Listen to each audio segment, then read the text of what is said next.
Hi there, my name's Danielle, the Science Gal, not to be confused with Bill Nye the Science Guy.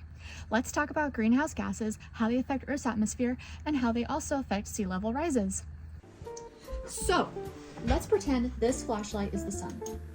As the sun is shining on the Earth, it's emitting something called short-wave solar radiation. Not microwave radiation that you would use to heat up a pizza. This shortwave radiation then gets emitted into Earth's atmosphere as it goes through the different layers, hits Earth's surface, gets bounced back by the albedo, then turns into long-wave infrared radiation, also known as heat radiation. And that's why it gets emitted as heat. And that's why when there's more solar in the atmosphere, it heats up the Earth and makes it warmer. We'll use this drawing as an example. So our sun is emitting visible light, also known as shortwave radiation. That shortwave radiation is able to pass through our atmosphere, through greenhouse gases that get built up, and comes down to Earth's surface. Once it hits Earth's surface, depending on the albedo, which we'll talk about later, it will be reflected back into our atmosphere as long-wave infrared radiation or heat radiation.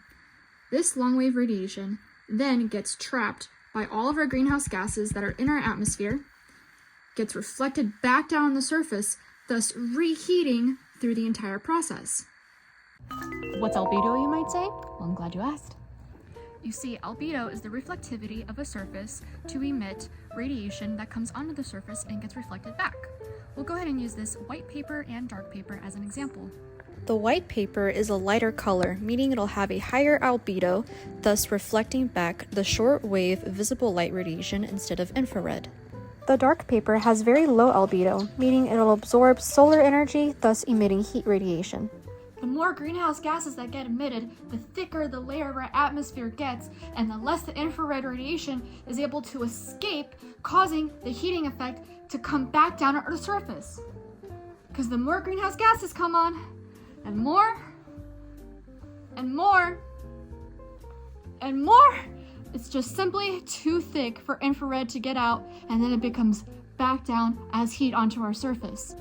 And when that infrared radiation gets stuck inside our Earth's atmosphere, it warms the surface, thus actually warming our oceans and other water reservoirs that we have. Now let's take these 2 cups of water, for example. This is a cup of pretty hot water, and this is a cup of very cold, normal room temperature water. We'll use these 2 ice cubes as an example for our polar ice caps and all of our ice in our Earth's oceans.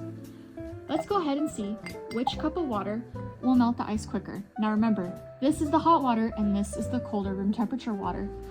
We'll wait and see.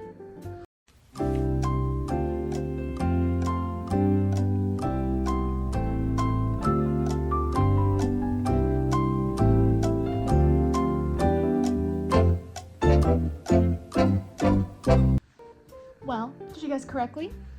Let's see. No ice cube. And still a pretty good size ice cube. Looks like the warmer the water, the more ice that'll melt.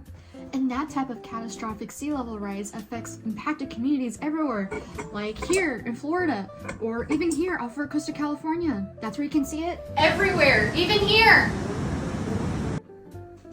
And that's why it's so important for us to keep companies accountable and keep ourselves accountable for all of the greenhouse gases that we emit into our Earth's atmosphere.